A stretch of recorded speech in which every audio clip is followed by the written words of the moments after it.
चोपडा कृषी उत्पन्न बाजार समितीच्या सभापती पदाचा वर्षभराचा कार्यकाळ पूर्ण झाल्याने आज चोपडा कृषी उत्पन्न बाजार समितीत ग्रामपंचायतीचे सरपंच, विकास सोसायटीचे चेअरमन यांच्या उपस्थितीत चोपडा कृषी उत्पन्न बाजार समितीचे संचालक, सभापती, उपसभापती यांनी वर्षभरापासून शेतकऱ्यांच्या हिताचे निर्णय, केलेले काम, झालेला नफा या संदर्भात सविस्तर माहिती दिली।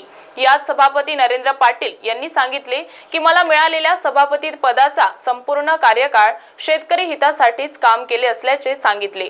वर्षभरामध्ये संपूर्ण खानदेशात नसतील अशा सर्व सुखसुविधा शेतकऱ्यांसाठी उपलब्ध त्यांनी करून दिल्या असे ते म्हणाले। जीर्ण झालेलं शेड दुरुस्त केलं आहे। वर्षभरामध्ये व्यापारी, शेतकरी, हमाल, मापाडी यांच्या समन्वयाने कुठेही दुरावा निर्माण होऊ दिला नाही। शेतकरी हिताचे निर्णय घेताना संचालक मंडळांनी कधीही विरोध केला नाही। वर्षभराच्या कार्यकाळामध्ये 1,83,00,000चा निव्वळ नफा मिळवला असल्याचे सभापती नरेंद्र पाटील यांनी सांगितले। यावेळी उपसभापती विनायक चव्हाण, ज्येष्ठ संचालक घनश्याम पाटील सहित कर्मचारी मोठ्या संख्येने उपस्थित होते। पासून येत असतात, मोजमाप होत झाल्यानंतर आपल्याला संध्याकाळपर्यंत वेळ लागत असतो। तर आमचे पुढचे प्रोव्हिजन या शेतकरी बांधवांसाठी आणि हमाल मापाड्यांसाठी, व्यापारी बांधवांसाठी आम्ही एक असं छोटंसं एक चांगलं दालन शेतकऱ्यांना शिवभोजन एक 10 रुपयात थाळी देण्याचा प्रयत्न आमचा राहणार आहे। आपलं प्रकरण आपण मंत्रालयापर्यंत पाठवलेलं आहे, त्याची फक्त मंजुरी येणे बाकी आहे। काही दिवसात मंजुरी आल्यानंतर आपण शेतकऱ्यांसाठी ते पण उपलब्ध करून देणार आहोत।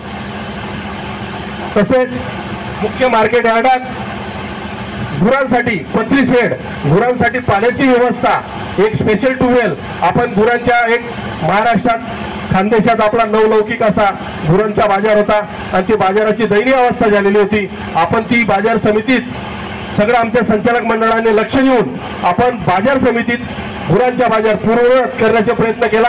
मला सांगण्याचा आनंद होतो मित्रांनो, आधी आपल्या बाजार समितीत 3 ते 5 हजार ते 8 हजार रविवार शनिवार आपला उतरत होता। आपण सांगताना मला आनंद होईल की आपण या बाजारात म्हणजे प्रत्येक आठवड्याला 45-50 हजार पर्यंत आपली बाजार समितीला गुरांच्या बाजाराकडून फीस येत असते।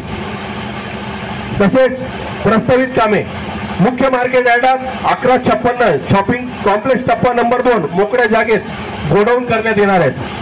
आपला मार्केट कमिटीचे रस्त्याला लागत जे शॉपिंग सेंटर आहे त्याच्या मागे आपली एक मोठी जागा मोकळी पडून आहे बऱ्याच वर्षांपासून। तर आपण इस्टिमेट इंजिनियर साहेबांकडनं आणि डीडीआर साहेबांकडे आपण प्रस्ताव पाठवलेला आहे। तिथं आपला 6 गोडाऊन मोठे काढण्याचा आपला मानस आहे, जेणेकरून आपल्या शेतकरी बांधवांचा माल किंवा व्यापारी बांधवांचा भाडे तत्वावर देण्यासाठी तिथं स्टोअर करता येईल म्हणून आपण एक मोठे 6 गोडाऊन तिथं घेणार आहोत। मुख्य मार्केट यार्डात गट नंबर 1160 वाल कंपाऊंड च्या लगत जे आपण पाटीलगडी कोपरा म्हणतो त्या ठिकाणी एक मोठं 10 शॉपिंग सेंटर आणि 2 एक त्यांच्यावरती एक मोठे हॉल की जेणेकरून आपल्याला ते एक बँकिंगसाठी म्हणा किंवा मल्टीपर्पज हॉल म्हणा आपल्याला ते जागा करण्यात येईल म्हणून आपण एक शॉपिंग सेंटरचे काम आपण हातात घेतलेलं आहे। ते आचारसंहिता असल्या कारणाने आपला ते प्रस्ताव थोडे पेंडिंग असल्याने ते काही दिवसात आपले ते प्रस्ताव फायनल झाल्यानंतर आपण ते लिलाव प्रक्रिया राबवू, असं कोणालाही दिलं जाणार नाही। पहिले प्रायोरिटीने आपण शेतकऱ्यांसाठी ते राखीव ठेवणार आहोत। 70% कोटा। महाराष्ट्र टीव्ही 24 साठी परेश पालीवाल, चोपडा।